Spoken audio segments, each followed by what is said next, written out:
Iranian Naval Commander Shahram Irani has issued a specific, chilling warning to the United States.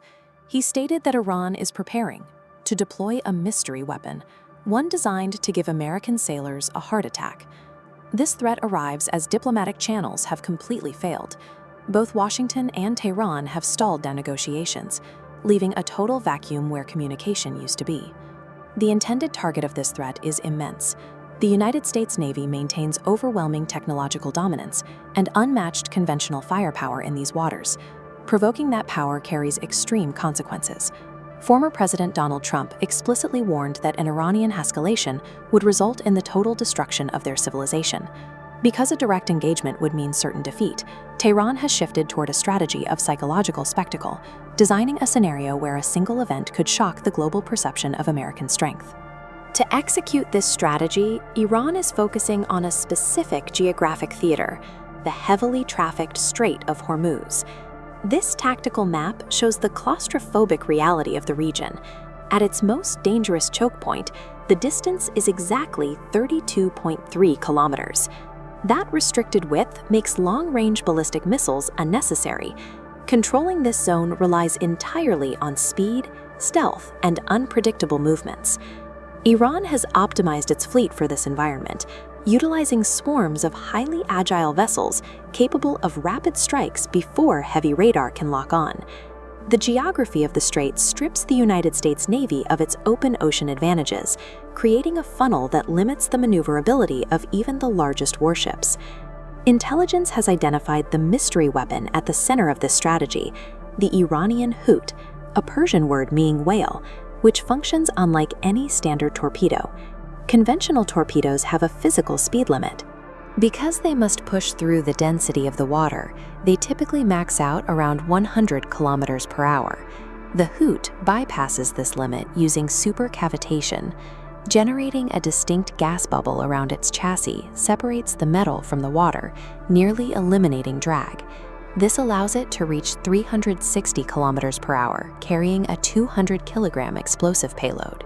Even if a ship detects the launch and attempts to move, the Hoot features autonomous tracking systems to course correct and remain locked on to its target. The speed of the Hoot is designed to outrun the response time of standard American intercept countermeasures. However, the supercavitation bubble has two major drawbacks. It significantly reduces targeting accuracy, and it limits the torpedo's effective range to just 15 kilometers. In the open ocean, that range is a failure. That inside a choke point that is only 32 kilometers wide, a 15-kilometer weapon covers nearly half the entire waterway.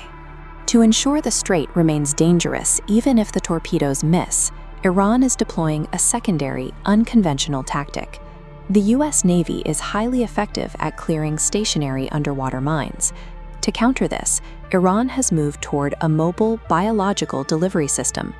Intelligence reports indicate that Iran is weaponizing marine life, strapping explosive devices to dolphins to create autonomous, living mines that are nearly impossible to track. The combination of high-speed torpedoes and unpredictable biological threats turns the strait into a psychological minefield where every radar blip is a potential strike. Tehran is aware they cannot win a long-term war of attrition against a global superpower. Their goal is the heart attack Irani described, a sudden, high-impact event that provides a devastating image for global media. If a 360-kilometer-per-hour torpedo strikes a multi-billion-dollar American destroyer, the damage isn't just physical.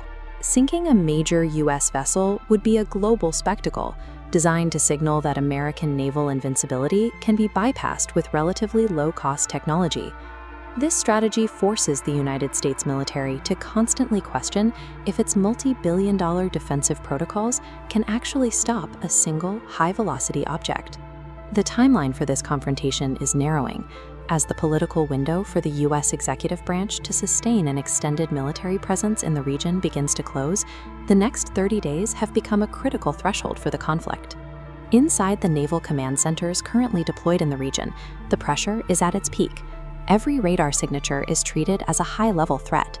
Operators scan these claustrophobic waters for signs of torpedo launches or biological anomalies, knowing that the reaction time for a supercavitation strike is almost zero.